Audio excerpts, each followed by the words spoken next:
Hey, everybody. Welcome to Your Own Pathway Therapy Conversations. Here, we speak on the topics that we've been conditioned to stay quiet about and the ones that rock the boat. But here, nope, we're not protecting the silence because we're breaking it and especially we're owning it. So, today's episode was inspired by, let's just say, everything that is going on around the world, around, in social media, and it really inspired me to talk about this and to bring forth about why credentials matter so much, especially when handling human systems. So, again, we are living in a time where almost everyone can give advice about trauma, relationships, burnout, leadership, resilience, mental well being, medical advice, nutrition advice, whatever it is. And many of those voices are incredibly compelling. Don't get me wrong, they're very compelling. They're very charismatic. They're very confident. Oftentimes, I'm going to add loud. They're powerful storytellers. And of course, storytelling matters. Charisma matters because charisma is what really draws us in. But the thing is, when we are dealing with human nervous systems such as trauma, shame, burnout, moral injury, psychological safety, inspiration alone is not enough. Because inspiration, yes, can start a journey, but expertise is what keeps people safe along the way. So, I want to talk about the culture shift about this. And one of the reasons we're seeing such an explosion of voices, especially in the wellness and mindset space right now, is because many people have gone through their own personal journey of this. I think a lot of it came from also COVID when there was such a shift and people were so unprepared and so many people were like, I couldn't find what I needed. And so when they did, they're like, you know what, I relate to this. I want to help other people who went through what I did, and I want to create access for the people that didn't have access like I did. Now, I want to say that is very noble and that is very inspiring. Don't get me wrong. And I think maybe, and especially like maybe they experienced burnout during work, or they had to take a step back and they had to go do their own thing. And maybe they found their own way to heal their trauma, or maybe they did find a therapist, or whatever it is. What they went through was a major transformation in their life. And again, those stories can be very incredibly inspiring. So what happens is people connect to them because they feel authentic and relatable. But something often happens after that. Again, someone goes through their own transformation, they discover something that helped them, and then that experience becomes a message. And eventually, that message can become, hey, this is the answer. This was my answer, and I have your answer. This is the framework. This is a system that works because it worked for me. And I can guarantee you that if you sign up for my program, it will also work for you. And again, inspiration is wonderful. Live experience, but I want to say that sometimes live experience alone does not automatically translate into understanding the complexity of human systems. So, so you heard me talk about charisma, and quite honestly, some of the best leaders that we know, I want to say, not clarify, some of the most well-known leaders that we know have charisma, and charisma can, charisma and protection itself, again, is not a bad thing, and it can inspire a lot of people, and that's why charismatic people, they have such a large following because um, it's a lot of inspiration. It's great talk. It energizes the communities, and it can help spread ideas. But charisma also shapes perception. And what I mean by this is when someone speaks confidently and persuasively, yes, people often assume that person is also knowledgeable and qualified. Sometimes, yes, that assumption is true, but sometimes it isn't. And that distinction matters, especially when the topics we're talking about involve mental health, trauma, and human well being. The thing is, human systems may seem simple, but they're not. Anybody who does this work knows that they're not simple. Human beings are not identical systems, and different people carry different histories.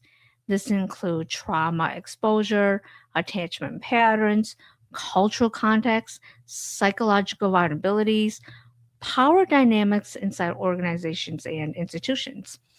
And this is why clinical training exists because human behavior is complex and contextual.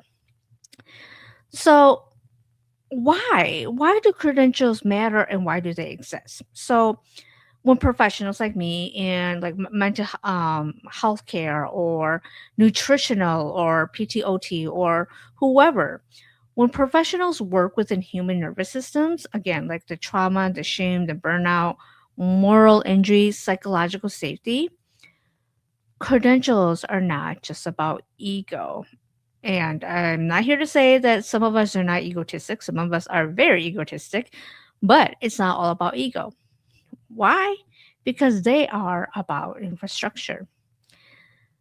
Credentials signal that someone has been trained in things like psychological risk, assessment, ethical responsibility, trauma containment, harm prevention. And licensed professionals also operate under systems of accountability, such as Professional Code of Ethics. For me, I follow the NASW, National Association of Social Work Code of Ethics. Um, no, I have a licensing board, so I live in Minnesota. So mine is the Minnesota Board of Social Work. Supervision requirements. I know who most of us have had thousands of hours of supervision requirement, and then we have to take a test. And part of this, being part of this board, is potential for disciplinary oversight if there's any question about how we may have if there's any issues related to ethics violation, and so there's a disciplinary oversight that really questions us, or if somebody feels like we've done something, they have the right to file a report. So there's disciplinary oversight for professionals like us. And those structures exist for one reason, is to protect the people being served. So I want to talk about human systems again and how human systems are often misunderstood, especially in organizations. And in many organizations, human issues are often treated like productivity problems. For example, if employees are burnout, what is the response from the organization? Oh, you know what? Let's try to make them more motivated. If teams are struggling, what is the solution? You know what? Let's work on how to empower them to change and have a change of mindset. If morale is low, what is the company response or the system's response? You know what? It's all about resilience. We need to have them say, it's on you. You need to work on your resilience. But the thing is, underneath all of those symptoms are often deeper psychological realities. And this can include trauma exposure, morale injury, institutional betrayal, breakdowns in psychological safety. And those are simply not performance issues. I know a lot of organizations want to bring it back to the employee, the individual, saying, you know what, this is a you thing. What they are human system dynamics. And in those dynamics, it requires clinical literacy, not just motivational messaging.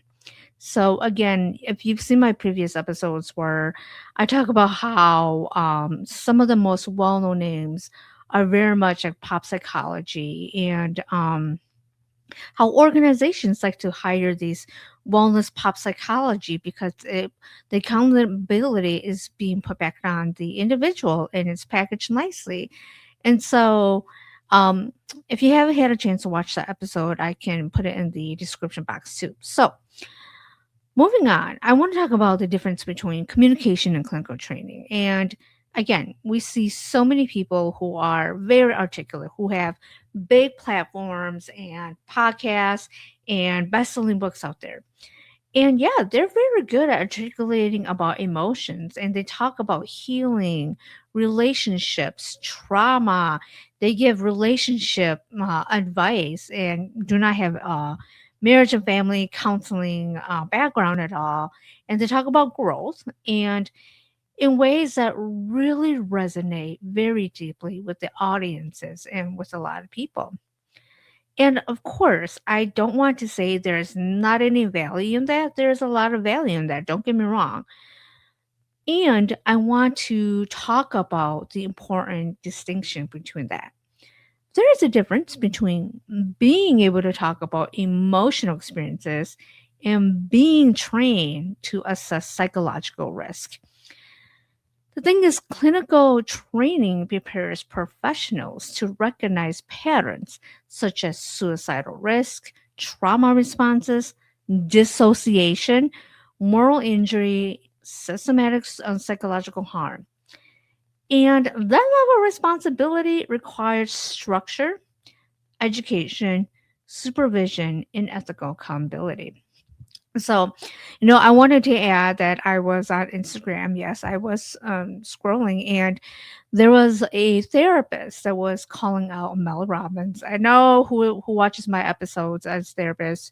You're probably like, "Oh, Paya, you're talking about Mel Robbins again." Yes, I am. And so this therapist was challenging Mel Robbins and her Latin theory, and I was reading the comments, and one of the comments said, "Well, Mel never proclaimed to be a therapist." And one of the responses to this response was, "Yes, but people don't know that." And that's the thing. People don't know that Mel is not a mental health professional. And that is one of the things that um, the counselor or the therapist called out, and other people who are watching this and saying, people don't know. That's the thing. People can't tell the difference between who is actual a therapist and who is not. And this is why when there is harm that is being done or that has occurred, people who don't understand put all of us together and say, hey, this is a therapist, this is a counselor, and you you all, you all continue to create harm. And this is why there can be such a mistrust of our profession, and not just a profession but other professionals such as like nutritionists, such as like especially medical doctors with everything going on. And so when you don't have someone who is trained putting out harmful information out there and it harms people, it gives the rest of us professionals a bad reputation about our field. Because the thing is, that's right, most people don't know who is an actual trained professional versus someone who is a influencer talking about their own experience. So I just wanted to add that part also.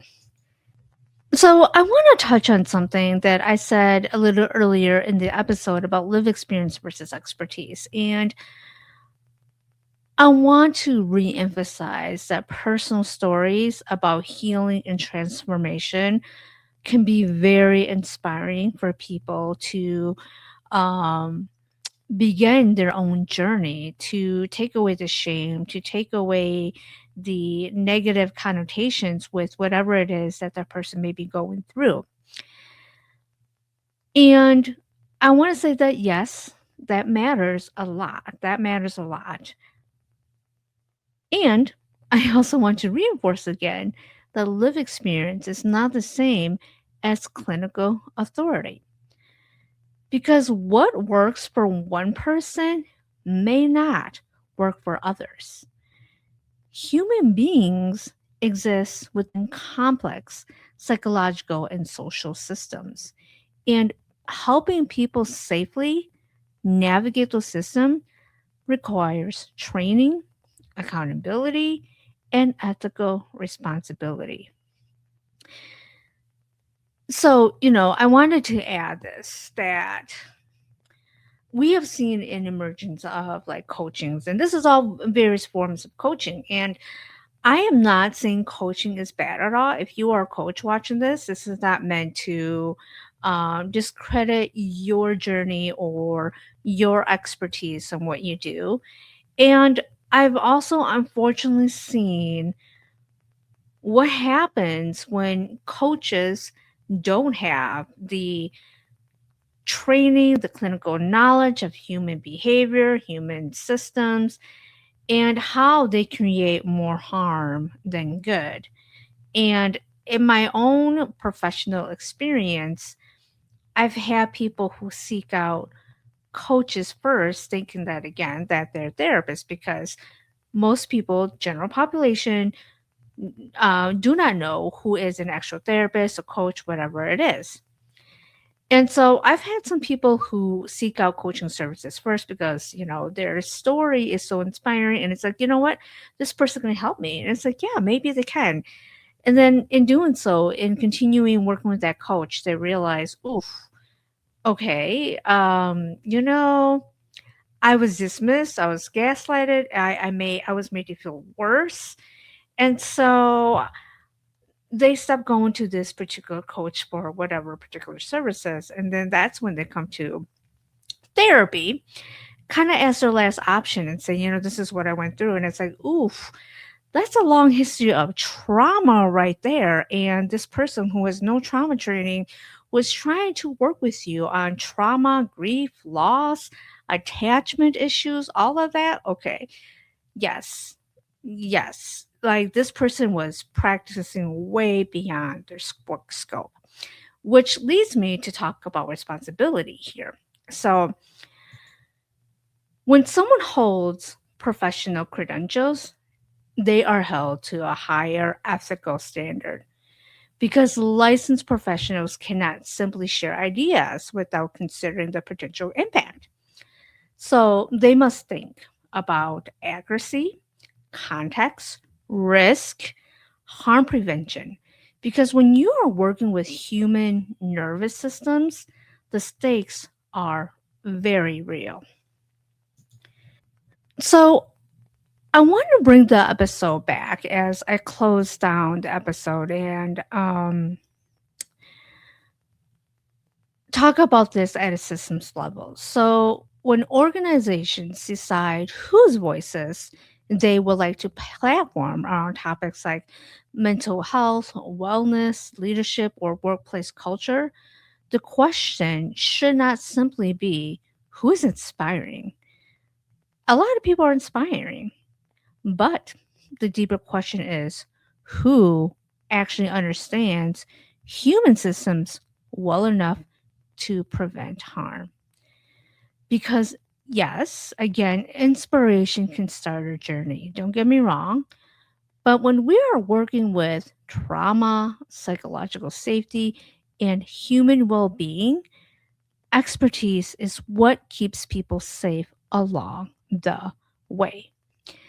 And that is why credentials matter.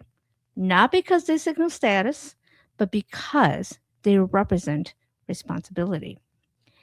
And so this is all I have for you all today. And if you are, a therapist or a someone who holds a credential professional, please put down in the comments what are some of the frustrations that you've seen with your field. And I again, like there's so many things that I've talked about this. Or if you are a someone for an organization, think about this. You don't have to put this in a comment, but think about this. Like, what is your organization doing that may potentially be causing more harm than actual good? And so, again, This is all I have for y'all today, and this is your own pathway where therapy conversations are no longer silence and we own it. So, own your week, own your day, and stay safe and take care of yourself. I will see you all next time. Take care.